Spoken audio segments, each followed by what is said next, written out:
Hello नमस्कार, आप सभी का स्वागत है ज्ञान जीएस यूट्यूब चैनल में। तो आज हम बात करेंगे हमारा जो पार्ट है वीडियो की, जो टेस्ट सीरीज जो हम लगा रहे हैं, यानी कि जो हम प्रैक्टिस सेट लगा रहे हैं, उसका पार्ट नंबर क्या है, थर्ड है। दो पार्ट हम देख चुके हैं उससे पहले, ठीक है। तो आज हमारा यूपी ट्रिपल एससी का पार्ट नंबर थर्ड पे हम बात करेंगे मोस्ट इंपॉर्टेंट प्रश्नों की, ठीक है।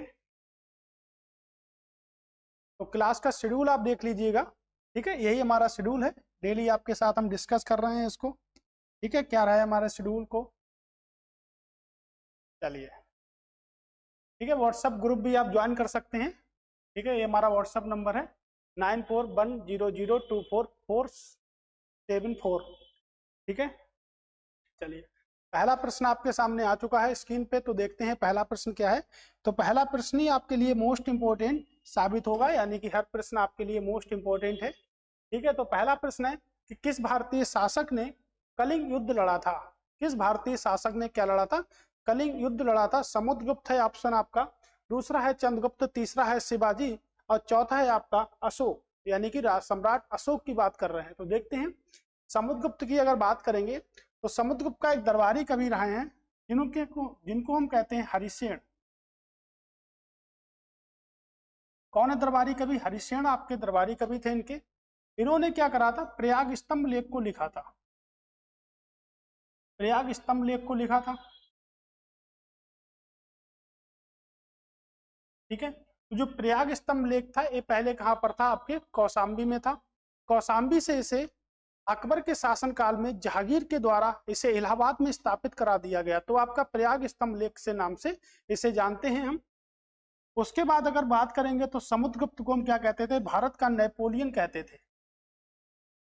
भारत का नेपोलियन कहते हैं समुद्रगुप्त को। अगर प्रश्न बनता है कि किस इतिहासकार ने समुद्रगुप्त को भारत का नेपोलियन कहा था, तो बहुत ही शक्तिशाली था, दक्षिण भारत उत्तर भारत के राज्यों को जीता था, इसलिए इतिहासकार जो थे बेसेंट स्मिथ। तो बेसेंट जो स्मिथ थे, उन्होंने क्या कहा, समुद्रगुप्त को भारत का नेपोलियन नाम से क्या करा, संबोधित किया था, ठीक है।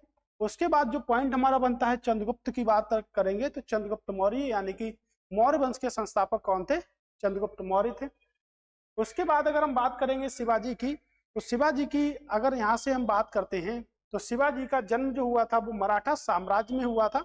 उनका जन्म जो हुआ था वो 1630 से लेके 1680 तक क्या था, इनका जन्म हुआ था। तो मराठा साम्राज्य के जो लोग थे वो दो कर बहुत ज्यादा लगाते थे, एक तो चौथ और एक सरदेश मुखी। तो प्रश्न बनेगा भी पेपर में, और आपके कई बार बन भी चुका है, कि चौथ कर कौन से साम्राज्य में लगाया जाता था, तो मराठा साम्राज्य में लगाया जाता था। और सरदेश मुखी किस साम्राज्य में लगाया जाता था, तो मराठा साम्राज्य में लगाया जाता था।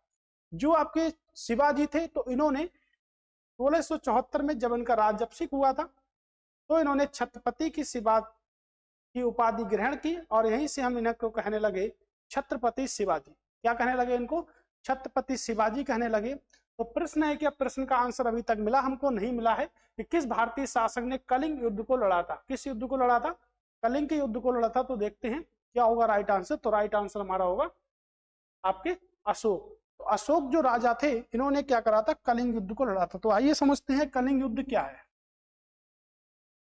तो सम्राट अशोक को पहले हम देख लेते हैं। तो सम्राट अशोक की अगर हम बात करेंगे, तो सम्राट अशोक जो थे वो आपके बिंदुसार के पुत्र थे, यानी कि बिंदुसार के पुत्र थे। जब ये राजा बनने आए थे, तो उससे पहले ये क्या थे, उज्जैन के राज्यपाल थे। कहाँ के राज्यपाल थे ये, उज्जैन के राज्यपाल थे, ठीक है। तो आइए थोड़ा सा इतिहास समझते हैं। उज्जैन के राज्यपाल थे, और इनको देव नाम प्रिय के नाम से जाना जाता था। देव नाम प्रिय या प्रियदर्शी के नाम से इनको हम जानते हैं, जिसका मतलब होता है देखने में सुंदर या देवताओं में सुंदर, ठीक है। तो अशोक ने क्या करा था, अपने जनता को सबसे पहले अगर शिलालेखों के माध्यम से किसी ने संबोधित किया था, तो वो कौन थे, सम्राट अशोक थे। तो सम्राट अशोक के शिलालेखों की जो भाषा थी वो कैसी थी, जो प्राकृत भाषा थी शिलालेखों की। और कितने शिलालेख हमको मिले हैं, तो हमको टोटल 14 शिलालेख मिलते हैं, जिसमें से एक शिलालेख है 13वां शिलालेख, कौन से नंबर का शिलालेख है? आपके 13वें नंबर का शिलालेख है, जिसमें क्या मिलता है? कलिंग युद्ध का विवरण मिलता है। कलिंग युद्ध का विवरण यहां से मिलता है। ठीक है, तो कलिंग युद्ध का जो विवरण मिलता है, उसकी जो सन की अगर बात करेंगे तो 261 बीसी। इस सन की बात करेंगे तो 261 बीसी में क्या है? कलिंग युद्ध का आपका विवरण मिलता है। कलिंग की अगर बात करेंगे तो आपके वर्तमान समय में कलिंग कहां पर है? तो वर्तमान समय की अगर हम बात करेंगे तो कलिंग कहां पर है? आपके उड़ीसा में है। उड़ीसा में है और आपके दो नदियों के मध्य में स्थित है, एक तो महानदी और दूसरी आपकी गोदावरी नदी। तो अशोक के 13वें शिलालेख से हमको ज्ञात होता है कि उन्होंने क्या करा था? कलिंग का युद्ध लड़ा था। तो हमें 13वां शिलालेख बताता है कलिंग कहां पर है? आपके उड़ीसा में आपके कलिंग है और दो नदियों के मध्य में है, एक नदी आपकी महानदी, दूसरी आपकी गोदावरी। गोदावरी की बात करेंगे तो भारत की दूसरी सबसे लंबी नदी तथा प्रायद्वीपीय भारत की सबसे लंबी नदी आपकी कौन सी है? तो गोदावरी है। ठीक है, चलिए देखते हैं। उसके बाद में जो कलिंग है आपका, वो मैंने आपको बताया कि उड़ीसा में है और यहां से हमें 13वें शिलालेख से जानकारी मिलती है। अगर हम बात करेंगे कि अशोक का जो पहला शिलालेख है वो किस भाषा में खोजा गया था, तो पहला शिलालेख आपके ब्राह्मी लिपि में खोजा गया था। और किसने खोजा था? तो 1837 में उसको जेम्स प्रीसेप ने खोजा था। जेम्स प्रीसेप ने यहां से खोजा था। और ये कहां से खोजा था? तो ये श्रीलंका से खोजा था। श्रीलंका का एक शहर, यानी कि श्रीलंका की प्राचीन राजधानी की अगर बात करेंगे तो श्रीलंका की प्राचीन राजधानी क्या है? आपकी अनुराधापुर। तो ये कहां से खोजा गया था? तो अनुराधापुर से ये खोजा गया था, आपका जो अभिलेख था यहाँ से वो। ठीक है, तो इस तरह हमने देखा कि हमारा सही आंसर क्या होगा? तो सही आंसर होगा हमारा अशोक। ठीक है, तो किस व्यक्ति ने कलिंग का युद्ध लड़ा था? तो कलिंग का युद्ध जो लड़ा था वो अशोक ने लड़ा था। अगर अशोक की बात करेंगे किस वंश से संबंधित हैं, तो हम कह सकते हैं किस वंश से संबंधित है? मौर्य वंश से। तो मौर्य वंश से क्या है? अशोक संबंधित है आपके। ठीक है, इस तरह हमने पहले प्रश्न को देखा। चलते हैं दूसरे प्रश्न की ओर। दूसरा प्रश्न हमसे कह रहा है कि एक प्राकृतिक क्षेत्र की समानता किसमें होगी, यानी कि हम किसे प्राकृतिक क्षेत्र कह सकते हैं? जलवायु और प्राकृतिक वनस्पति को, जलवायु और व्यवसाय को कह सकते हैं, मिट्टी और जल निकासी को कह सकते हैं, आर्थिक आधार, और अगर हम कहें तो किसको कह सकते हैं? दौड़ को कह सकते हैं। तो देखिएगा क्या होगा। तो एक प्राकृतिक क्षेत्र की जो समानता होती है वो किसमें होती है? आपके दो चीजों में होती है, एक तो मिट्टी अच्छी होनी चाहिए और दूसरी जल निकासी की व्यवस्था होनी चाहिए। अगर हम बात करेंगे विश्व मृदा दिवस कब बनाते, तो विश्व मृदा दिवस हम 5 दिसंबर को बनाते हैं। तो विश्व मृदा दिवस हम बनाते हैं 5 दिसंबर को। ओके, तो सबसे जरूरी है हमें मिट्टी अच्छी होनी चाहिए, यानी कि जमीन क्या होनी चाहिए? उर्वरा होनी चाहिए प्राकृतिक क्षेत्र में समानता के लिए। ठीक है, ओके। जरा केंद्रीय करों में राज्यों का हिस्सा तय करने का अधिकार किसके पास है? यानी केंद्रीय करों में राज्यों का जो हिस्सा है उसको तय करने का अधिकार किसके पास है? वित्त आयोग के पास है, योजना आयोग के पास है, चुनाव आयोग के पास है, या वित्त मंत्री के पास में है? ठीक है, तो अगर हम देखें कि भारतीय संविधान की अगर बात करेंगे तो अनुच्छेद 280 के तहत किसका गठन किया गया है? तो 280 के तहत वित्त आयोग का गठन किया गया है। अगर हम बात करेंगे चुनाव आयोग की तो अनुच्छेद 324 से लेके 329 तक किसका गठन किया गया है? चुनाव आयोग का गठन किया गया है। उसके बाद अगर हम बात करें कि योजना आयोग का गठन कब किया गया था, तो 15 मार्च 1950 में आपकी क्या आई थी? योजना आयोग आई थी। तो पहली पंचवर्षीय जो योजना चली थी वो कब चली थी? तो पहली जो पंचवर्षीय योजना शुरू की गई थी तो वो 1951 से शुरू की गई थी। ठीक है, तो हमने यहां से देखा कि वित्त मंत्री, तो हमारे वर्तमान समय में जो वित्त मंत्री हैं उन्हें हम क्या कहते हैं? तो उनको हम कहते हैं निर्मला सीतारमण हमारे क्या है इस समय वित्त मंत्री हैं। ठीक है, चलिए यहां से हम आगे बढ़ते हैं, थोड़ा सा देखते हैं कि जो केंद्रीय करों और राज्यों का हिस्सा तय करने का अधिकार किसके पास होता है? तो आपके किसके पास होता है? तो वित्त आयोग के पास होता है, क्योंकि वित्त आयोग केंद्र व राज्यों के बीच संबंध स्थापित करने का कार्य करता है। किससे संबंध स्थापित करता है? तो करों से संबंध स्थापित करता है। अगर हम पहले वित्त आयोग के अध्यक्ष की बात करेंगे, पहला वित्त आयोग का अध्यक्ष कौन था? तो के.सी. नियोगी। क्या नाम था इनका? के.सी. नियोगी। ठीक है। अगर दूसरे पूछें तो के शांथानम। दूसरे जो वित्त आयोग के जो अध्यक्ष रहे हमारे, कौन रहे? के शांतानम। तो पहले के.सी. नियोगी और दूसरे कौन है हमारे?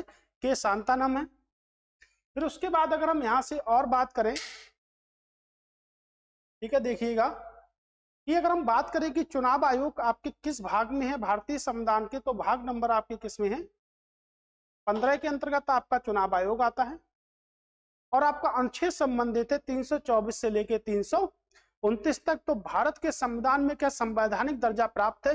तो भारत का चुनाव आयोग जो है वो आपका स्वतंत्र निकाय भी है और संवैधानिक निकाय भी है। स्वतंत्र निकाय भी है और संवैधानिक निकाय है। वित्त आयोग की बात करेंगे तो वित्त आयोग 3 पार्टों में डिवाइड हमारा होता है, कि जैसे वित्त आयोग की बात कर ली हमने, तो वित्त आयोग एक तो अर्ध न्यायिक संस्था है। कैसी संस्था है आपकी? अर्ध न्यायिक संस्था है। तो अर्ध न्यायिक संस्थाएं क्या होती हैं भारतीय संविधान में? वो संस्थाएं जो खुद का कानून ना बनाती हैं और बनाए हुए कानूनों पर ही निर्भर रहती हैं, उनको हम क्या कहते हैं? तो उनको हम अर्ध न्यायिक संस्थाएं कहते हैं। दूसरा कैसा निकाय है वित्त आयोग? तो वित्त आयोग एक सलाहकारी निकाय है, यानी कि सलाह देना इसका काम है, लेकिन ये भारत सरकार पर निर्भर करेगा कि इसकी सलाह को मानना है या नहीं मानना है। इसकी नियुक्ति कौन करता है? तो वित्त आयोग की जो नियुक्ति करते हैं वो राष्ट्रपति जी करते हैं। कितने? तो 5 वर्ष में एक बार गठन किया जाता है। अगर राष्ट्रपति चाहते हैं या किसी दोष के कारण राष्ट्रपति जब चाहे तब वित्त आयोग का गठन कर सकते हैं। उसके बाद संवैधानिक दर्जा भी प्राप्त है, तो वित्त आयोग को संवैधानिक दर्जा भी प्राप्त है। ठीक है, तो संवैधानिक दर्जा भी वित्त आयोग को प्राप्त है। तो आप याद रखिएगा कि संवैधानिक दर्जा भी प्राप्त है किसको? वित्त आयोग को। ठीक है, तो इस तरह जो हमारा प्रश्न हुआ वो क्या हुआ आपका? वित्त आयोग। तो चुनाव आयोग के बारे में हमने आपको बताया, भाग नंबर 15 में है, संवैधानिक दर्जा प्राप्त है, स्वतंत्र निकाय है। जो हमारी वोट डालने की जो आयु है वो कितनी है हमारी? 21 वर्ष पहले थी, लेकिन 21 वर्ष से घटाकर कितनी कर दी? 18 वर्ष कर दी है। तो कब की गई? तो 1988 में किया गया, यानी कि 61वां संविधान संशोधन 1988 के तहत 1989 में जो आयु थी हमारी वो 21 वर्ष से घटाकर कितनी कर दी? आपकी 18 वर्ष कर दी। तो हम मत डाल सकते हैं कितनी वर्ष की आयु में? तो 18 वर्ष की आयु में हम मतदान कर सकते हैं। ठीक है, अभी यहां से देखेंगे कि प्रधानमंत्री कौन थे इस समय? तो राजीव गांधी हमारे क्या थे? प्रधानमंत्री थे। ठीक है, तो राजीव गांधी हमारे यहाँ से क्या थे? प्रधानमंत्री थे। राइट, तो इस तरह हमने देखा कि हमारा जो पहला आंसर क्या होगा, यहां से सही होगा। तो पंचवर्षीय योजना अब बंद कर दी गई है और पहली पंचवर्षीय योजना जो चली थी वो 1951 से लेकर 1956 तक पहली पंचवर्षीय योजना चली थी। उसके बाद क्या था? पंचवर्षीय योजनाओं को समाप्त कर दिया गया है। तो 12वीं पंचवर्षीय योजना 2012 से लेकर 2017 तक चली थी। उसके बाद पंचवर्षीय योजनाओं को समाप्त करने के बाद 1 जनवरी 2015 को नीति आयोग की स्थापना कर दी गई थी। भारत सरकार के द्वारा कौन सा आयोग बनाया गया? तो नीति आयोग को बनाया गया। तो प्रश्न बन सकता है कि योजना आयोग को सक्सीड करके यानी कि पिछाड़ कर कौन सा आयोग बनाया गया? तो नीति आयोग को बनाया गया है, जिसकी स्थापना 1 जनवरी 2015 को की गई थी। अगला प्रश्न है हमारा, प्रश्न देखिएगा, प्रश्न मोस्ट इंपॉर्टेंट है कि वह नदी कौन सी है जिसमें दुनिया की किसी भी अन्य नदी की तुलना में पानी का प्रवाह अधिक है?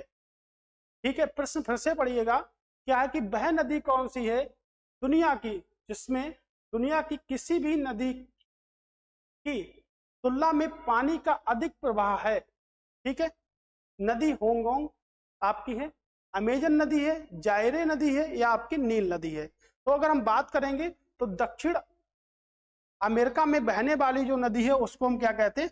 अमेजन नदी कहते हैं। ध्यान से सुनिएगा पॉइंट को, दक्षिण अमेरिका में बहने वाली नदी है आपकी कौन सी?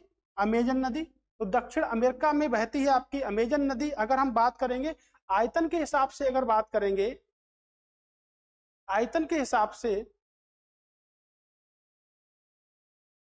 आयतन के हिसाब से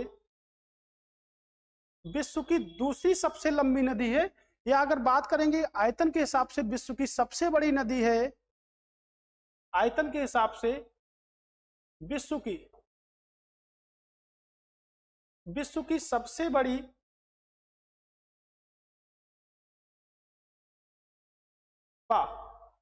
अगर आयतन के हिसाब से देखेंगे तो विश्व की सबसे बड़ी नदी है, लेकिन लंबाई के हिसाब से देखेंगे, लंबाई के हिसाब से विश्व की दूसरी सबसे लंबी नदी है। ठीक है, दूसरी सबसे लंबी नदी है। मैंने इसलिए आपको पूरा लिख के बताया था क्योंकि इसमें बहुत ज्यादा क्या होता है, कंफ्यूजन हमारा हो जाता है। तो आयतन के हिसाब से विश्व की सबसे बड़ी नदी है, लेकिन लंबाई के हिसाब से विश्व की दूसरी सबसे बड़ी नदी है।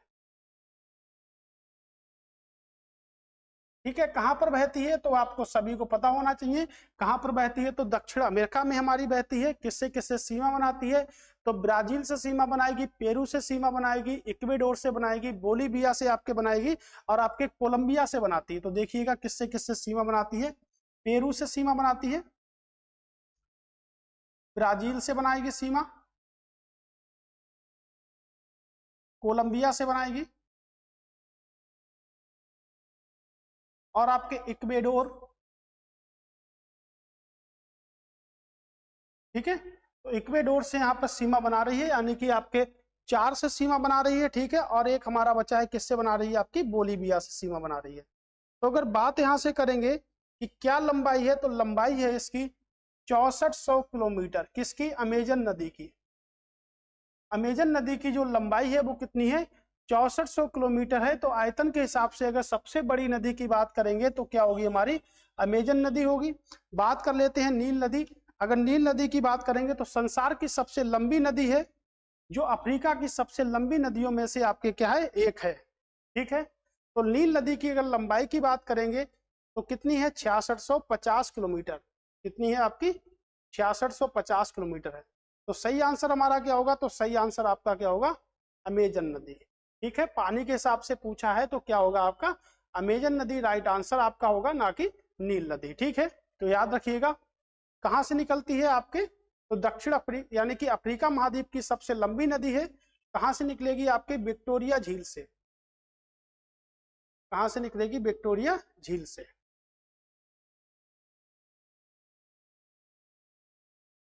कह रहा है अगला प्रश्न हमसे पूछा है, तो अगला प्रश्न हमसे क्या पूछा है। ठीक है, अगले प्रश्न की अगर बात करेंगे तो देखिएगा, सत्र न्यायालय द्वारा किसी को कितनी सजा देने पर वह उच्च न्यायालय में अपील की जा सकती है। तो किसी भी उच्च न्यायालय में अपील की जा सकती है कितनी सजा देने पर। तो सबसे पहले तो हम देखेंगे 1 साल या उससे अधिक, 2 साल या उससे अधिक, 3 साल या उससे अधिक, 4 साल या उससे अधिक। यदि सत्र न्यायालय जो है हमको सजा सुनाता है तो वो कितने वर्ष की सजा सुनाए या उससे अधिक की सजा सुनाए, कि हम जाके हाई कोर्ट में उपस्थित हो जाएं। ठीक है, तो अगर बात करेंगे अनुच्छेद नंबर 214, अनुच्छेद नंबर 214 कहता है कि प्रत्येक राज्य के लिए क्या होगा, एक उच्च न्यायालय होगा। यानी कि प्रत्येक राज्य के लिए क्या होगा, एक उच्च न्यायालय होगा। प्रत्येक राज्य के लिए एक उच्च न्यायालय होगा।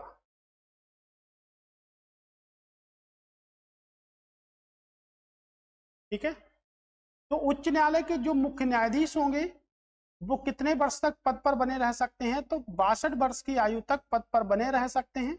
ठीक है, तो 62 वर्ष की आयु तक पद पर बने रह सकते हैं आपके। अगर बात करेंगे तो कितनी सजा सुनाए सत्र न्यायाधीश, तो कितनी सजा सुनाए, 4 वर्ष से अगर अधिक की वो सजा सुनाता है, 4 वर्ष की सजा को सुनाता है, तो कोई भी व्यक्ति आपका जा सकता है कहां पर, आपके उच्च न्यायालय में जा सकता है। ठीक है, चलिए अगला है कि निम्नलिखित में से किस राजवंश ने श्रीलंका और दक्षिण पूर्व एशियाई देशों पर विजय प्राप्त की थी। श्रीलंका और दक्षिण पूर्व एशियाई पर विजय प्राप्त करी थी किस राजवंश ने। कह रहे हैं पांड्य राजवंश, चालुक्य राजवंश, चोल राजवंश, या आपका राष्ट्रकूट राजवंश, तो किसने किसने करी थी? नीचे से स्टार्ट करते हैं कि राष्ट्रकूट वंश का जो संस्थापक था वो कौन था, उसकी राजधानी क्या थी। उसके बाद पता करेंगे कि चोल का कौन था, चालुक्य का कौन था, उनकी राजधानी क्या थी। ठीक है, तो देखिएगा, तो जो हमारा राष्ट्रकूट वंश है उसका संस्थापक कौन था? दंती दुर्ग। और जो राजधानी बनाई थी वो कहां बनाई थी? मान्य खेत में इसकी क्या थी? राजधानी थी। ठीक है, अगर चालुक्य की बात करेंगे तो चालुक्य वंश का संस्थापक कौन था? विजयालय। कौन था? विजयालय था। और जो कैपिटल बनाई थी वो क्या बनाई थी? उरैयूर में बनाई थी इन्होंने। ठीक है, चालुक्य की बात करेंगे तो चालुक्य वंश का जो संस्थापक था वो कौन था आपका? पुलकेशन प्रथम। पुलकेशन प्रथम थे। और इनकी जो कैपिटल थी वो क्या थी आपकी? बातापी। क्या थी? बातापी। इनका कौन था? तो इनका कुंडगोन था, पांड का। और इनकी जो शक्ति सबसे ज्यादा थी, तो शक्ति क्या थी सबसे ज्यादा? इनकी जो राजधानी जो थी वो क्या थी? मैदूर, या हम कह सकते हैं मुद्राई। इनकी कैपिटल थी। तो हमने चारों वंशों को देखा कि किसकी किसकी राजधानी। अब हम इसके आंसर का पता लगाएंगे कि देखिएगा निम्नलिखित में से किस राजवंश ने श्रीलंका और दक्षिण पूर्व एशियाई देशों पर विजय प्राप्त करी थी। तो किसने विजय प्राप्त करी थी? दक्षिण पूर्व एशिया की बात करेंगे तो सही आंसर हमारा क्या होगा? ऑप्शन नंबर ए, पांड्या हो गए। ठीक है, भारत में सबसे बड़ा कर भुगतान करने वाला क्षेत्र कौन सा है? तो भारत में सबसे बड़ा कर भुगतान करने वाला जो क्षेत्र है वो कौन सा है? कृषि क्षेत्र है, औद्योगिक क्षेत्र है, या परिवहन क्षेत्र है, या आपका बैंकिंग एरिया है। तो भारत में सबसे ज्यादा जो कर भुगतान करता है वो कौन करता है? आपके औद्योगिक क्षेत्र करता है। हमने अभी बात की थी कि हमारा जो आपकी जो पंचवर्षीय योजना आई थी, जो पंचवर्षीय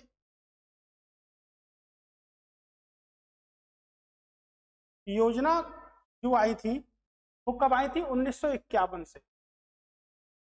1951 से 1956 तक हमारी पहली पंचवर्षीय योजना चली। ठीक है, 1956 से लेके 1961 तक हमारी दूसरी पंचवर्षीय योजना। और उसके बाद अगर हम बात करेंगे तो 1961 से लेके 1966 तक जो पंचवर्षीय योजना चली उसको हमने नाम दिया तीसरी पंचवर्षीय योजना। तो तीन पंचवर्षीय योजनाओं की हम इसलिए चर्चा करेंगे। देखते हैं, जो पहली पंचवर्षीय जो योजना थी वो किस पे आधारित थी? आपकी कृषि पर आधारित थी। दूसरी जो पंचवर्षीय योजना थी वो किस पे आधारित थी? तो वो आपके औद्योगिक क्षेत्रों पर आधारित थी। और तीसरी पंचवर्षीय योजना में क्या हुआ था? हरित क्रांति, यानी कि खाद्यान्नों से संबंधित थी। किससे संबंधित थी? तो खाद्यान्नों से आपके संबंधित थी। ठीक है, ये हमारी तीसरी पंचवर्षीय योजना होगी। तो सबसे ज्यादा जो कर जो मिलते हैं हमको कहाँ से मिलते हैं? तो सबसे ज्यादा कर हमको मिलते हैं तो आपके कहाँ से मिलते हैं? तो आप सभी लोगों को पता है कहाँ से मिलते हैं। औद्योगिक क्षेत्र से हमको सबसे ज्यादा कर मिलते हैं। ठीक है, देखते हैं क्या है कि निम्नलिखित नृत्यों में से नृत्य का कौन सा जम्मू कश्मीर से संबंधित है? वेरी मोस्ट इंपोर्टेंट प्रश्न है। तो कौन सा नृत्य है जो जम्मू कश्मीर से संबंधित है? अगर झोरा की बात करेंगे, झोरा लेके कहाँ चलो, तो झोरा लेके उत्तर प्रदेश में चलो। तो झोरा कहाँ से संबंधित है? आपके उत्तर प्रदेश से संबंधित है। अगर विधि की बात करेंगे कि विधि कहाँ का है, तो विधि आपका आंध्र प्रदेश का है। कहाँ का है? तो आंध्र प्रदेश का है। चलिए, राव की बात करेंगे तो ये कहाँ का है? ये आपके जम्मू कश्मीर का है। तुसनी की अगर बात करेंगे तो ये कहाँ का आपका है? राजस्थान का है। एक मेरा बहुत ही प्रिय नृत्य है जिसे हम कहते हैं चेराव, और पेपर में कई बार पूछा जाता है। तो सबसे बड़ा कंफ्यूजन हमारा ये रहता है कि चेराव जो है वो मिजोरम का है या मणिपुर का है। तो कहाँ का है? आपके मणिपुर का है। ठीक है, कहाँ का है? आपके मणिपुर का है। ठीक है, और कुछ हमारे लोक नृत्य क्या होते हैं? कुछ हमारे डांस होते हैं जिनको हम लोक नृत्य के नाम से जानते हैं। कुछ हमारे डांस होते हैं जिनको हम क्लासिकल डांस कहते हैं, यानी कि उन्हें हम शास्त्रीय नृत्य के नाम से जानते हैं। तो देखते हैं क्या होते हैं हमारे शास्त्रीय नृत्य, देखो आपको बताते हैं। जैसे भांगड़ा, यानी कोई डांस नहीं है, आपने, है ना, घूमने लगे, बैंड बज रहा है शादी में, अब तुम भांगड़ा करने पर डटे हो, तो भांगड़ा का कोई डांस नहीं होता। जिसका कोई डांस नहीं होता यानी कि उसको हम क्या कहते हैं, तो उसको हम लोक नृत्य कहते हैं, यानी कि उसको हम क्या कहते हैं, फोक डांस। यानी कि फोक डांस कर रहे हो तुम, कैसे भी झूमो, कैसे भी झूमो, कोई दिक्कत नहीं है। लेकिन जो हमारे क्लासिकल डांस होते हैं, जिन्हें हम कहते हैं शास्त्रीय नृत्य, अगर उनकी हम बात करेंगे तो वो क्या होते हैं, एक रूपरेखा के द्वारा तैयार किए जाते हैं। जैसे भरतनाट्यम, यानी कि भरतनाट्यम, मोहिनीअट्टम, कुचिपुड़ी हो गया आपका, कथकली हो गया, कथक हो गया, सत्रिया आपका हो गया, ये सब क्या है हमारे, ये हमारे क्लासिकल डांस है। तो इस पे भी हम देखेंगे, क्योंकि पेपर में आपके डांसों से संबंधित प्रश्न भी रहते हैं आपके सभी पेपरों में, ठीक है। तो हमारा सही आंसर क्या होगा, ऑप्शन नंबर सी, ठीक है। कह रहे संविधान के किस मौलिक अधिकार ने गारंटी दी है कि मानव तस्करी प्रतिबंधित है। ठीक है, मानव की तस्करी नहीं कर सकते, यानी कि तस्करी का मतलब हमारा यही निकलता है कि हम क्या करेंगे, कि हम किसी भी व्यक्ति को, अगर उसकी आयु कम है तो हम उससे किसी कारखाने, किसी रेस्टोरेंट में काम नहीं करा सकते, यानी कि उससे हम बंधुआ मजदूरी नहीं करा सकते हैं। तो समानता का अधिकार है, स्वतंत्रता का अधिकार है, शोषण के विरुद्ध अधिकार है, इनमें से कोई नहीं। अगर समानता के अधिकार की बात करेंगे, समता के अधिकार की बात करेंगे, तो भारतीय संविधान के अनुच्छेद 14 से 18 आपके किससे संबंधित है, समता के अधिकार से संबंधित है। स्वतंत्रता के अधिकार की बात करेंगे या प्रेस की स्वतंत्रता की बात करेंगे, तो अनुच्छेद आपका 19 किससे संबंधित है, आपका संबंधित है किससे, स्वतंत्रता के अधिकार से आपका संबंधित है। तो राइट आंसर हमारा क्या होगा, तो अनुच्छेद आपका 23 और अनुच्छेद आपका 24 किससे हैं, बाल शोषण के विरुद्ध आपके संबंधित हैं। इन्हें हम मौलिक अधिकारों की श्रेणी में रखते हैं, फंडामेंटल राइट्स कहते हैं। भारतीय संविधान में जो अब आपके कितने भाग हो गए हैं, तो अब आपके भाग हो गए हैं 25। पहले कितने भाग थे, तो पहले भागों की संख्या थी आपके 22, ठीक है। अब हमारे भाग हो गए हैं 25, तो 25 भागों में से आपका तीसरा भाग किससे संबंधित है, मौलिक अधिकारों से संबंधित है। इसको हमने कहां से लिया, तो मौलिक अधिकारों को हमने संयुक्त राज्य अमेरिका से क्या करा है, ग्रहण किया है, किसको, मौलिक अधिकारों को, राइट, ठीक है। तो आपके मौलिक अधिकार जो हैं वो आर्टिकल नंबर 12 से लेके 35 तक है। कितने हैं, 12 से लेके 35 तक है। पहले मौलिक अधिकारों की संख्या 7 थी, लेकिन वर्तमान समय में जो हमारे मौलिक अधिकार हैं वो कितने हैं आपके 6, क्योंकि संपत्ति के अधिकार को हटाकर आपके भाग नंबर 12 अनुच्छेद 300 का में शामिल कर दिया गया है। और शामिल करने के लिए एक संशोधन शामिल किया गया था, जिसे कहते हैं 44वां संविधान संशोधन 1978 के तहत संपत्ति के अधिकार को एक मौलिक अधिकारों से हटाकर एक कानूनी व संवैधानिक अधिकार बना दिया गया है। ये आपके मोरारजी देसाई की सरकार में हुआ था। मोरारजी देसाई आपके भारत के पहले गैर कांग्रेसी प्रधानमंत्री थे, और भारत के दूसरे गैर कांग्रेसी प्रधानमंत्री माननीय श्री नरेंद्र मोदी जी आपके हैं, ठीक है। तो क्या आंसर लगा लिए थे, तो क्या होगा, सी ऑप्शन। अजंता की गुफाओं का निर्माण किस काल में हुआ, गुप्त काल में हुआ, कुषाण वंश में हुआ, मौर्य वंश में हुआ, या चालुक्य वंश में हुआ। प्रश्न ये नहीं पूछा गया कि किसने कराया, प्रश्न ये पूछा गया कि किस काल में निर्माण हुआ।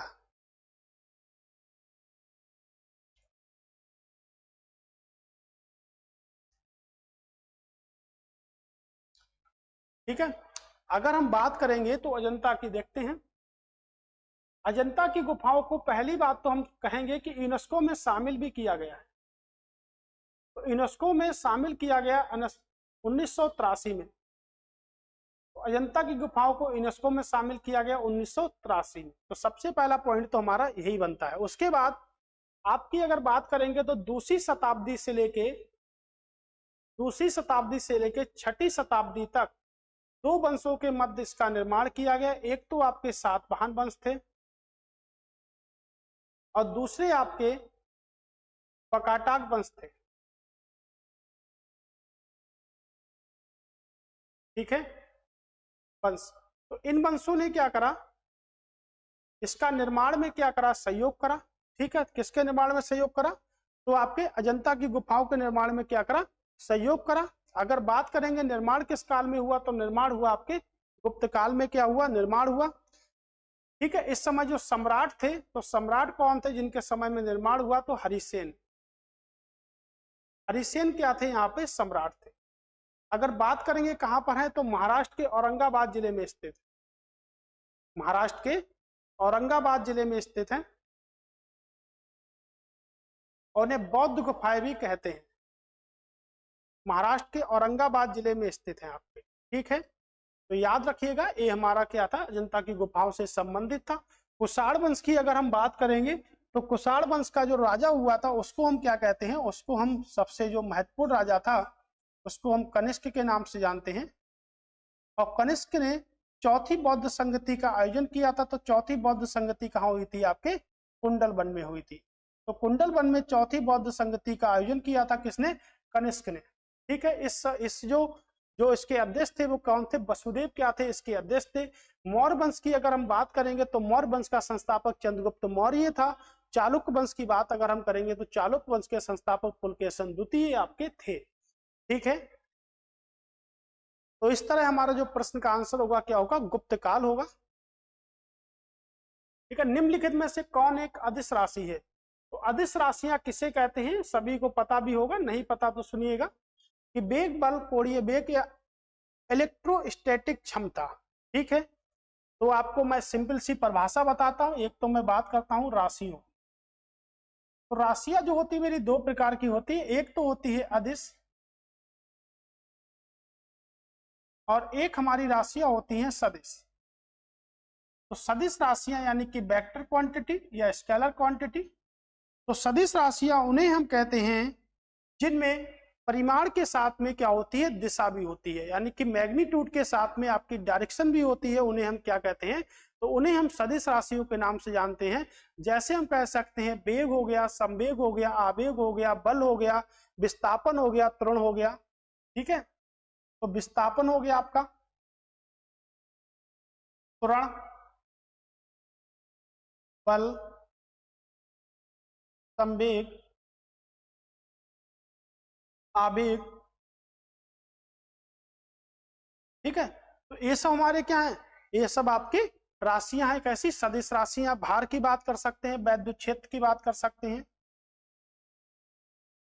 भार, वेग, वैद्युत क्षेत्र।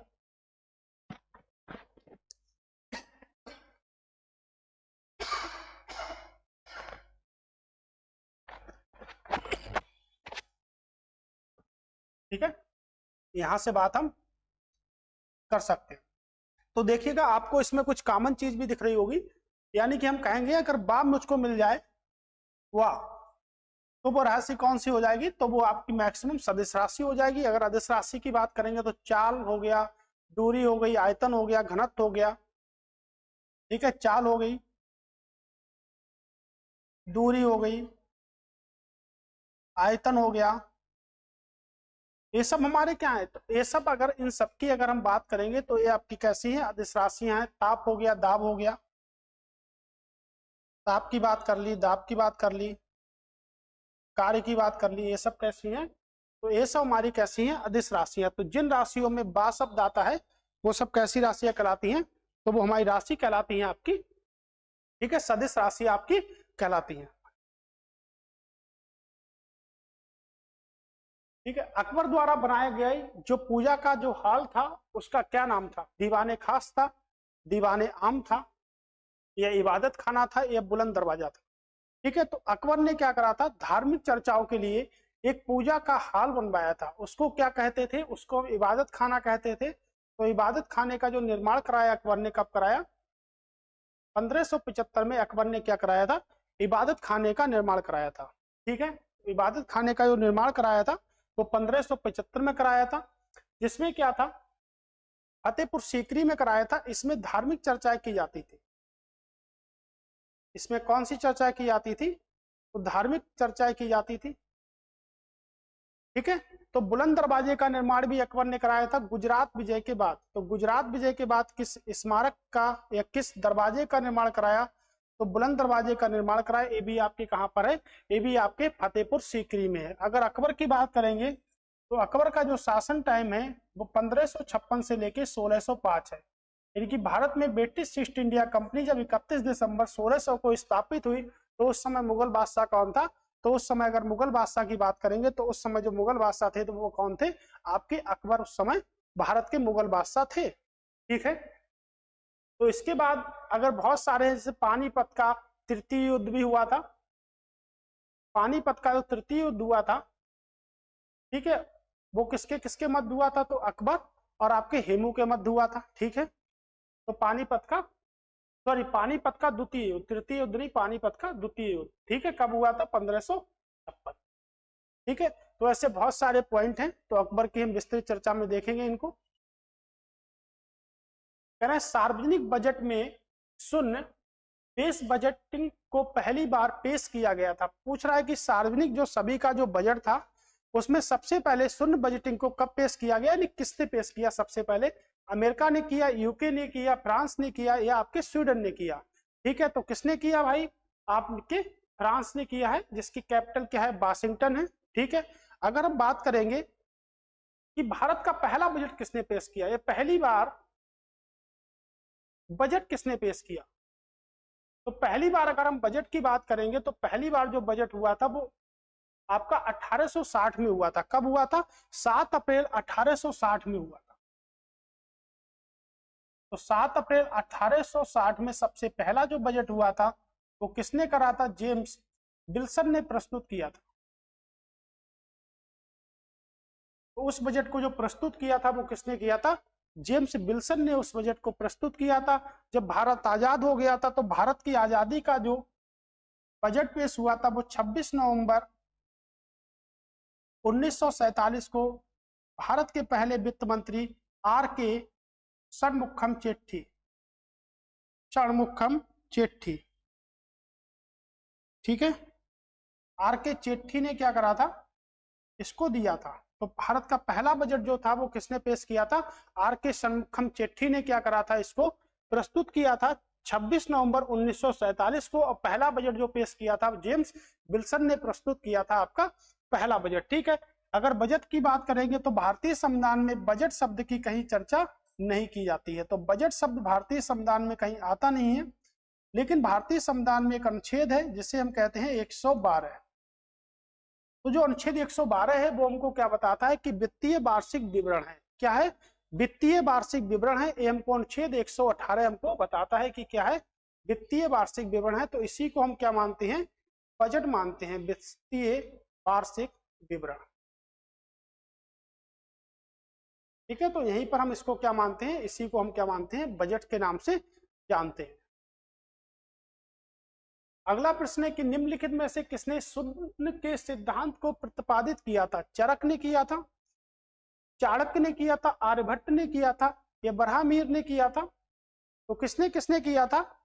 ठीक है, तो देखते हैं किसने किसने किया था यहां से। ठीक है, तो शून्य के सिद्धांत को तो सभी जानते हैं कि शून्य की जो खोज की थी वो किसने की थी। ठीक है, तो शून्य की खोज किसने की थी? आर्यभट्ट ने की थी। तो आर्यभट्ट ही आपके होंगे। ठीक है, आर्यभट्ट।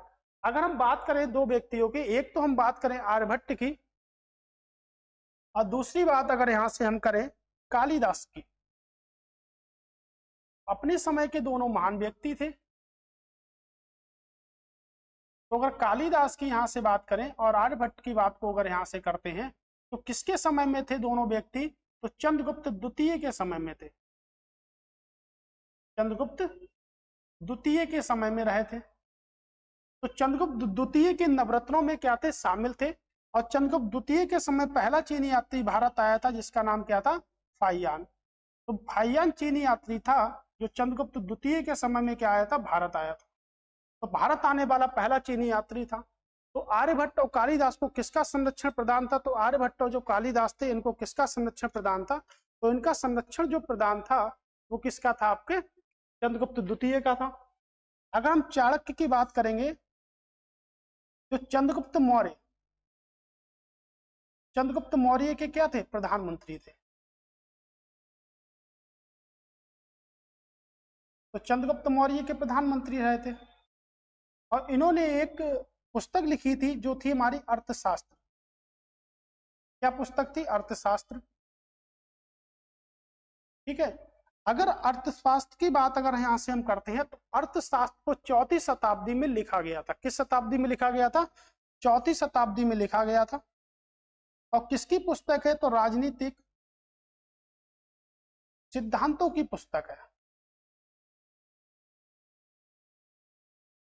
सिद्धांतों की पुस्तक है। तो अर्थशास्त्र की अगर हम बात करेंगे तो अर्थशास्त्र किसकी पुस्तक है? राजनीतिक सिद्धांतों की पुस्तक है, यानी कि हमको बताती है कि कैसे राजनीतिक व्यवस्था आपकी चलती है। ये किसके समय में लिखी गई? चंद्रगुप्त मौर्य के समय में लिखी गई थी, चौथी शताब्दी में। ठीक है।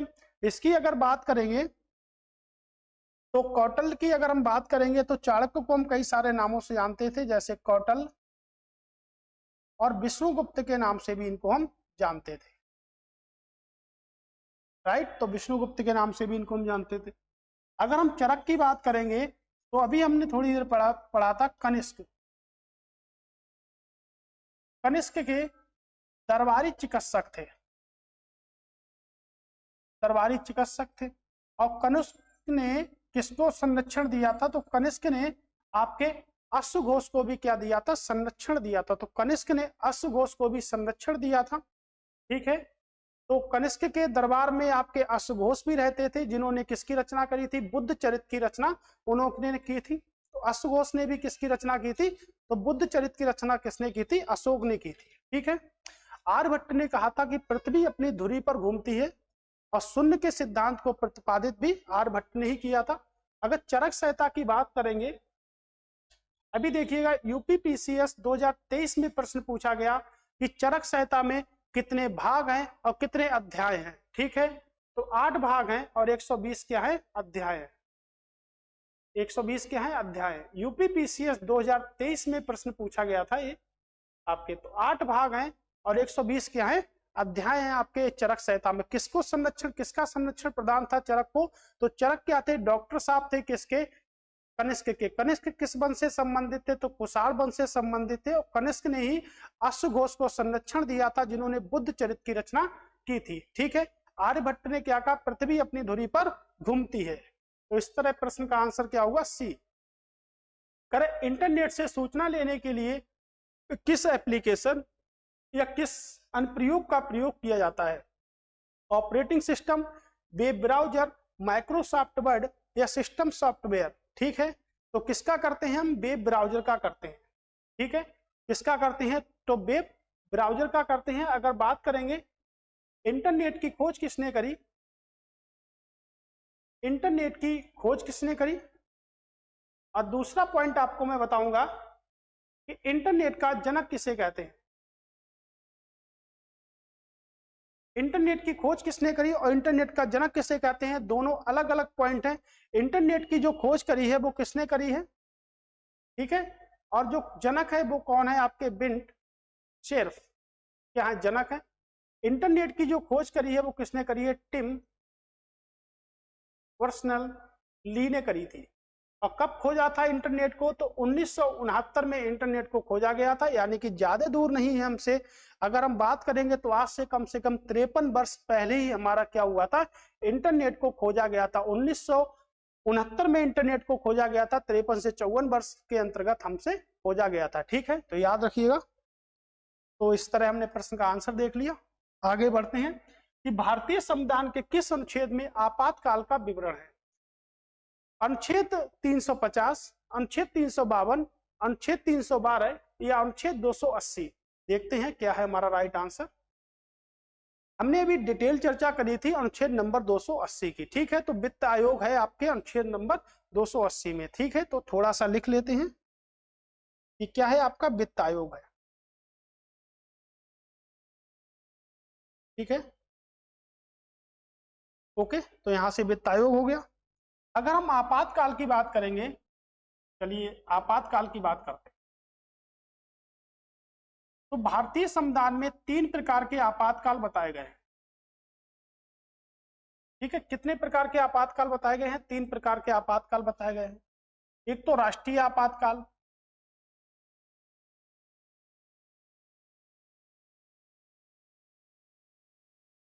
और एक हमारा क्या बताया गया? राष्ट्रपति शासन।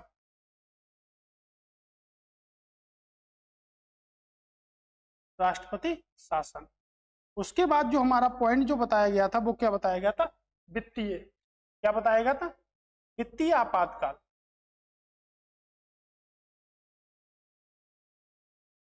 ठीक है, क्या पॉइंट बताया गया था हमारा, वित्तीय आपातकाल।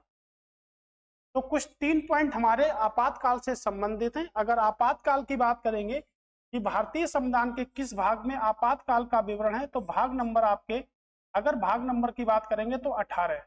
देखिएगा रोमन में लिख के आएगा पेपर में आपके, भाग नंबर किससे संबंधित है, 18 से। और आपातकाल हमने लिए कहां से हैं, तो आपके जर्मनी के संविधान से लिए हैं, जिसको हम वीमर संविधान भी कहते हैं। ठीक, तो इतनी बात आप याद रखिएगा। अब हम देखते हैं कि जो हमारा वीमर संविधान है जर्मनी से, वो राष्ट्रीय आपातकाल को कहां से लेता है, और हमारे जो राष्ट्रपति शासन है वो कहां से लिया, यानी किस किस अनुच्छेद से है, तो 352 राष्ट्रीय आपातकाल से संबंधित है। 356 की बात करेंगे तो अनुच्छेद 356 जो है वो किससे संबंधित है, वो आपके संबंधित है राष्ट्रपति शासन से। और अनुच्छेद 360 जो किससे संबंधित है, तो अनुच्छेद 360 आपके वित्तीय आपात से संबंधित है।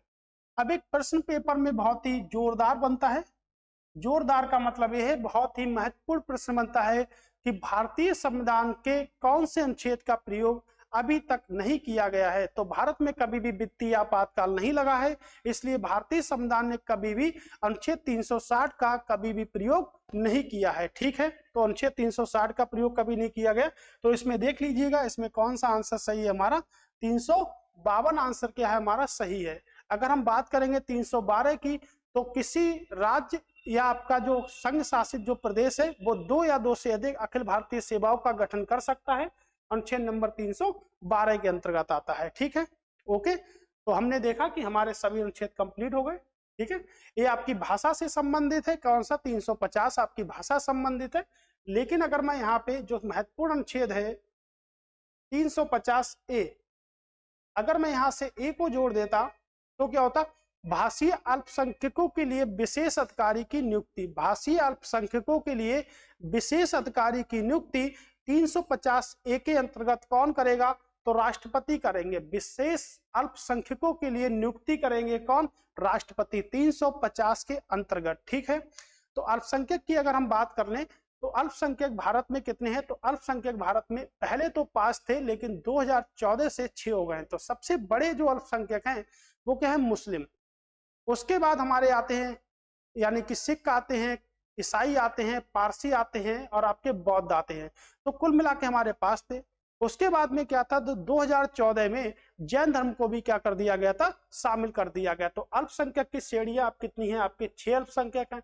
अगर भारत की टोटल जनसंख्या को हम देखेंगे तो भारत की कुल जनसंख्या के अनुसार 19.2% किसका प्रतिशत है, आपके अल्पसंख्यक का है, जिसमें से सबसे ज्यादा 14.2% कौन है, मुस्लिम समुदाय है। तो मुस्लिम समुदाय जो आपका अल्पसंख्यक है उसका पवित्र ग्रंथ क्या है, तो उसका पवित्र ग्रंथ जो है वो आपके क्या है, कुरान। अगर दूसरे पवित्र ग्रंथ की बात करेंगे तो क्या है, हदीस है। अगर हम एक पॉइंट की बात करते हैं, जो कुरान है और जो हदीस है, तो कुरान का 112वां अध्याय जो था वो अब्दुल इस्मत ने, अब्दुल समद बोलते हैं या इस्मत बोलते हैं, अब्दुल समद बोलते हैं, अब्दुल समद ने क्या करा था, कुकुर मुत्ता के बीज पर लिख दिया था, कुकुर मुत्ता के बीज पर लिख दिया था उसने एक अध्याय किसका, कुरान का। ठीक है, अब प्रश्न बनता है कि अब्दुल समद जो था वो किसके समय में आया था, तो हुमायूं, यानी कि मुगल बादशाह हुमायूं के समय में आया था, जो मुगल साम्राज्य का दूसरा शासक था। अगर मुगल साम्राज्य की बात करेंगे तो मुगल साम्राज्य का जो संस्थापक था वो कौन था, आपके बाबर था। लेकिन मुगल साम्राज्य के वास्तविक संस्थापक की अगर बात करें, real founder of Mughal empire, तो हम कह सकते हैं अकबर। ठीक है, तो याद रखिएगा आप इतनी डिटेल को। ओके, तो इस समय हम बात करेंगे अल्पसंख्यक की, हमने यहां से बात कर ली।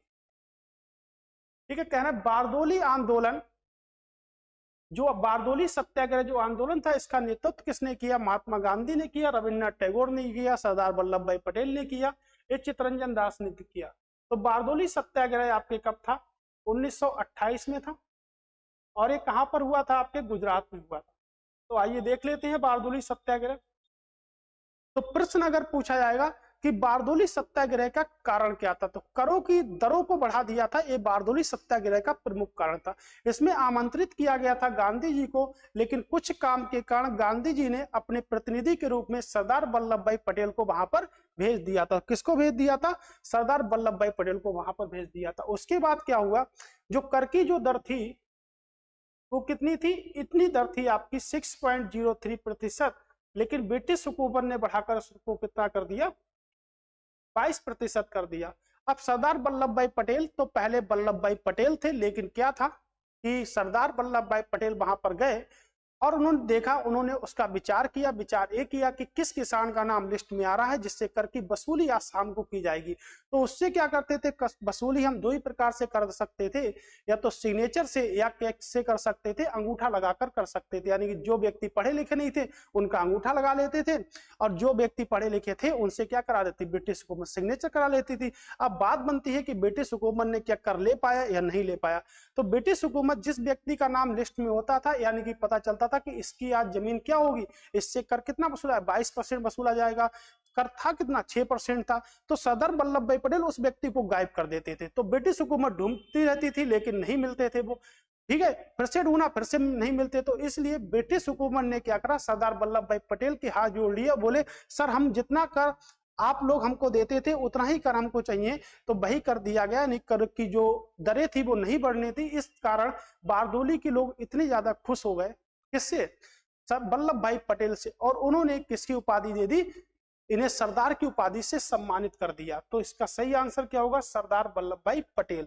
ठीक है, अगर बारदोली की महिलाओं ने इन्हें सरदार की उपाधि दी थी, बारदोली की महिलाओं ने इनको सरदार की उपाधि दी थी, लेकिन अगर बारदोली की महिलाएं आपको पेपर के ऑप्शन में ना मिले तो हम लगाएंगे महात्मा गांधी। किसने दी थी? तो महात्मा गांधी ने दी थी। ठीक है, तो महात्मा गांधी ने इन्हें सरदार की उपाधि दी थी। चितरंजन दास को ए फ्रेंड ऑफ नेशन कहते हैं, ए फ्रेंड ऑफ नेशन कहते हैं, यानी कि कह सकते हैं हम चितरंजन दास को क्या, देश बंधु। तो देश बंधु के नाम से किसे जानते हैं? तो देश बंधु के नाम से हम चितरंजन दास को जानते हैं। तो चितरंजन दास को हम देश बंधु के नाम से जानते हैं। महात्मा गांधी की बात करेंगे तो इन्हें महात्मा की उपाधि किसने दी? गांधी जी को महात्मा की उपाधि रविन्द्रनाथ टैगोर ने दी। जब रविन्द्रनाथ टैगोर से ये खुश हो गए तो इन्होंने रविन्द्रनाथ टैगोर को किसकी उपाधि दे दी? महात्मा गांधी ने गुरुदेव की उपाधि से सम्मानित कर दिया। इन्होंने एक पुस्तक लिखी थी गीतांजलि, जिसके लिए इन्हें नोबेल पुरस्कार से भी सम्मानित किया गया था। कब किया गया था? तो 1913 में एशिया के पहले व्यक्ति थे जिन्हें नोबेल पुरस्कार से सम्मानित किया गया था। ठीक है, तो इस तरह हमने बारदोली सत्याग्रह को देखा।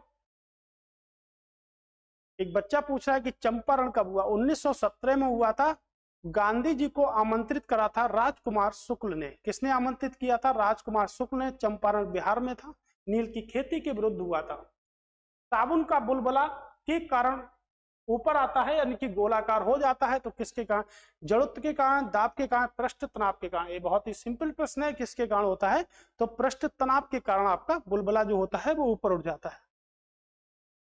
करें CAD का असंक्षिप्त रूप क्या है? यानी कि संक्षिप्त रूप क्या है? असंक्षिप्त लिख गया, यानी कि आपका संक्षिप्त रूप क्या है? ठीक है, तो common edit design, computer edit design, complex edit design, ये कम्युनिकेशन एडिट डिजाइन क्या होगा? कंप्यूटर से संबंधित है, CAD। ठीक है, CAD, राइट, ओके, कोई डाउट? निम्नलिखित में से कौन सी ऊष्माक्षेपी प्रतिक्रिया की विशेषता है? ऊष्मा का उत्सर्जन, ऊष्माक्षेपी मतलब ऊष्मा का उत्सर्जन, ऊष्मा का अवशोषण, तापमान में कोई परिवर्तन नहीं। कोई भी विकल्प सही नहीं है। विकल्प भाई जरूर सही होगा, विकल्प सही क्यों नहीं होगा? तो ऊष्मा का उत्सर्जन होता है, ऊष्माक्षेपी प्रतिक्रिया की प्रमुख विशेषता आपकी आती है। ठीक है, अरे सोडियम क्लोराइड का रासायनिक नाम क्या है?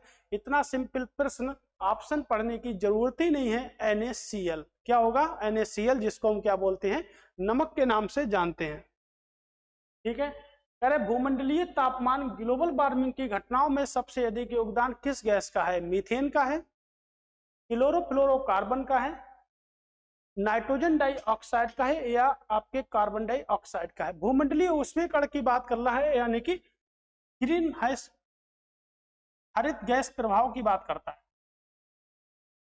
किसका प्रभाव लेता है? तो हरित गैस प्रभाव, जिन्हें हम कहते हैं ग्रीन हाउस गैस। जिन्हें हम किस नाम से जानते हैं? तो जिन्हें हम कहते हैं ग्रीन हाउस गैस। ठीक है, ग्रीन हाउस गैस के नाम से जानते हैं। तो देखिएगा ग्रीन हाउस गैस कौन कौन सी होती है। एक तो CO2 होती है, जिसे हम कहते हैं कार्बन डाइऑक्साइड। दूसरे हमारी सबसे जो खतरनाक गैस है वो क्या है? आपकी जलवाष्प। अगर हमारे प्रश्नों में कार्बन डाइऑक्साइड नहीं मिलेगा तो क्या होगा? आपका वाटर वेपर यानी कि जलवाष्प आपकी होगी। ठीक है, उसके बाद मीथेन, जिसे हम बोलते हैं CFC यानी कि क्लोरोफ्लोरोकार्बन। ठीक है, उसके बाद नाइट्रस ऑक्साइड क्या होगी? नाइट्रस ऑक्साइड आपकी होगी। ठीक है, तो ये सब हमारी कैसी है? ये सब हमारी ग्रीन हाउस गैसें हैं, है ना। तो क्या ओजोन को शामिल करते हैं? तो ओजोन। ठीक है, तो क्या आंसर होगा आपका? Carbon dioxide. अगर ऑप्शन में ना होता तो क्या होता आपका ऑप्शन में? तो जलवाष्प होता। ठीक है, तो उसके बाद हम मानेंगे कि क्लोरोफ्लोरोकार्बन होती है। ये किस में भरी जाती है? तो आपकी फ्रीजों में भरी जाती है। ठीक है, जो ओजोन परत के लिए सबसे खतरनाक है। किसके लिए खतरनाक है? ओजोन परत के लिए। अगर बात करेंगे कि ओजोन लेयर कहाँ पाई जाती है, तो ओजोन लेयर किस मंडल में पाई जाती है? तो ओजोन लेयर आपके समताप मंडल में पाई जाती है, जिसको हम कहते हैं स्ट्रेटोस्फीयर, जो आपका 13 से लेकर 50 किलोमीटर की ऊंचाई पर होता है। इसी मंडल में क्या होती है? मौसमी घटनाएं बिल्कुल भी नहीं होती, इसीलिए यहाँ पर क्या उड़ते हैं? वायुयान उड़ते हैं। ठीक है, निम्नलिखित में से किसका आविष्कार सर हेम्पी डेवी ने किया था? तो किसका आविष्कार हेम्पी डेवी ने किया था? बताइएगा। सेफ्टी पिन का, भाप के इंजन का, सेफ्टी लैंप का, या एक्सरे का? अगर एक्सरे की बात करेंगे तो एक्सरे का किसने करा? विल्हेम रॉन्टजन ने किया। ठीक है, सेफ्टी लैंप की बात करेंगे तो हेम्फ्री डेवी ने किया था। अगर भाप के इंजन की बात करेंगे तो जेम्स वाट की बात करेंगे। अगर पिन की बात करेंगे तो सेफ्टी पिन की जो बात करेंगे किसने करा था? बटलर हंट ने किया था। इसका किसने किया था? तो इसका किया था जेम्स वाट ने। ठीक है, किसने ने किया था? तो जेम्स वाट ने किया। तो किस पर आधारित थी आपकी, यानी किसका सही आंसर क्या होगा? सेफ्टी लैंप का। भारत के किस पड़ोसी देश को ड्रकयूल के नाम से संबोधित किया जाता है? तो भारत के किस पड़ोसी देश को ड्रकयूल के नाम से संबोधित किया जाता है? म्यांमार को, मालदीव को, भूटान को, या अफगानिस्तान को? तो ड्रगयूल कहते हैं हम किसको? भूटान को कहते हैं। और सीलेन किसे कहते हैं? तो सीलेन कहते हैं हम श्रीलंका को। तो सीलेन के नाम से किसको जानते हैं? तो सीलेन के नाम से हम श्रीलंका को जानते हैं। और ड्रगयूल के नाम से हम किसको जानते हैं? भूटान को जानते हैं। अगर हम बात करें कि भूटान की जो सीमा है वो कितने से लगती है, तो हम कह सकते हैं सिक्किम हो गया आपका, असम हो गया, अरुणाचल प्रदेश हो गया, आपके पश्चिम बंगाल, यानी कि सिक्किम से सीमा लगती है आपके। और किससे सीमा लगेगी आपकी? असम से सीमा लगेगी, अरुणाचल प्रदेश से सीमा लगती है,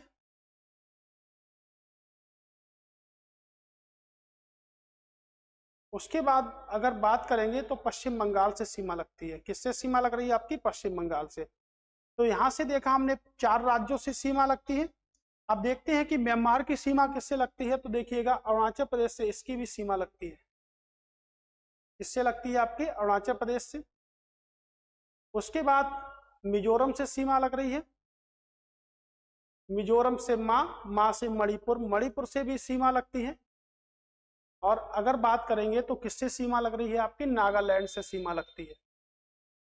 ठीक है, तो अगर बात करेंगे भूटान, तो भूटान के साथ 699 किलोमीटर की सीमा बनाता है। ठीक है, और अगर बात करेंगे आपके म्यांमार के साथ कितने किलोमीटर की सीमा बनाता है, तो 1643 किलोमीटर की सीमा बनाता है म्यांमार के साथ। अफगानिस्तान की सीमा सिर्फ जम्मू कश्मीर से लगती है। ठीक है, तो यहां से हम कहेंगे कि अफगानिस्तान की सीमा मात्र एक देश से लगती है। तो इसका ड्रगयूल के नाम से किसे जानते हैं? तो आपके भूटान को जानते हैं। अगर सीलेन की बात करें या कहे पूर्व का मोती किसे कहते, पूर्व का मोती किसे कहते, या उसके बाद कह दे कि अश्रुधारा के नाम से किसे जानते हैं?